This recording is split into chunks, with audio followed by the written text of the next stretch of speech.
mereka saja pada waktu tertentu, yang pada waktu lain nanti bisa saja berubah. Itu etika. Begitu juga ada etika di pesawat. Jadi ketika saya naik pesawat, itu orang di pesawat itu ramah sekali.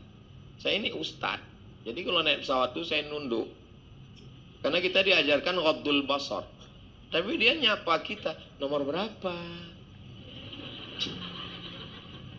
Kita mau nggak lihat, takut salah tempat duduk. Begitu kita duduk ditanya mau minum apa, minum teh atau kopi. Saya mau minum teh. Mau minum teh daun, teh pucuk apa teh celup? Saya mau teh daun. Mau yang hangat atau hangat kuku atau yang panas sekali? Panas. Mau manis atau manis aja atau manis seperti aku?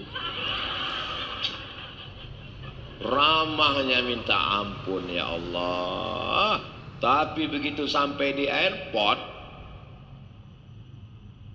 sama-sama jalan, sama-sama bawa koper, dia udah gak kenal lagi sama kita. Kenapa? Ini namanya etika, karena dia diatur oleh sebuah etika kesepakatan manusia untuk waktu tertentu di tempat tertentu. Kalau ditanya, kamu kenapa ramah sekali tadi waktu di atas? Ya memang saya dituntut ramahnya sama kamu di atas, karena saya dibayar untuk itu. Di bawah ini kita udah nggak kenal lagi. Itu etika namanya.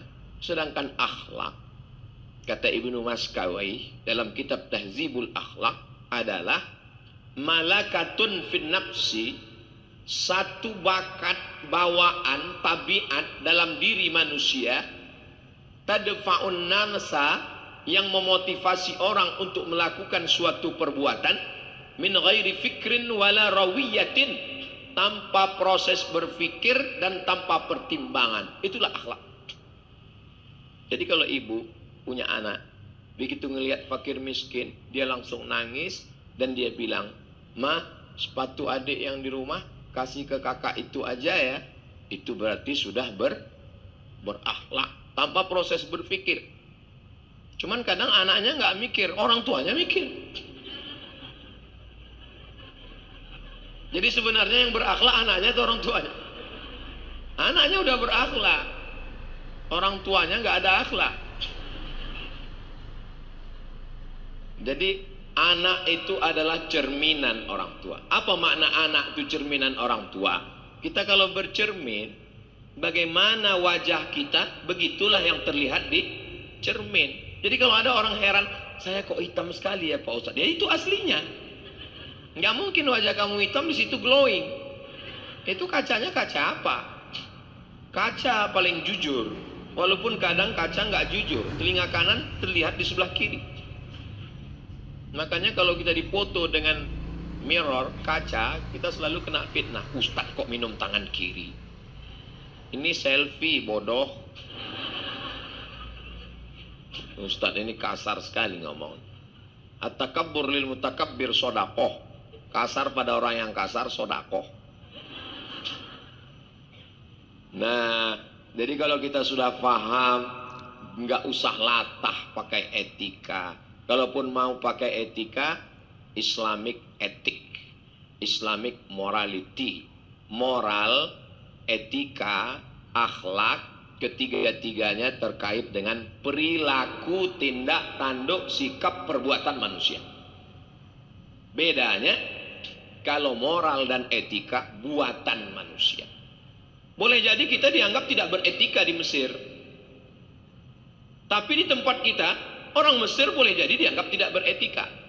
Contohnya, ketika masih anak baru di Mesir, nunggu bis lama berdiri. Capek berdiri, jongkok. Datang anak-anak lama, jangan jongkok, berdiri. Kenapa? Di sini pantang jongkok. Jongkok tuh Oh gitu ya, iya. Jadi kalau mau berdiri atau duduk di trotoar.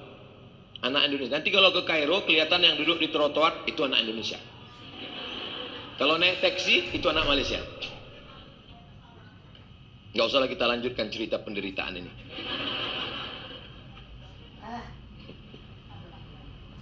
Tapi ketika kita masuk di rumah makan, tiba-tiba ada orang yang berdahak di rumah makan itu.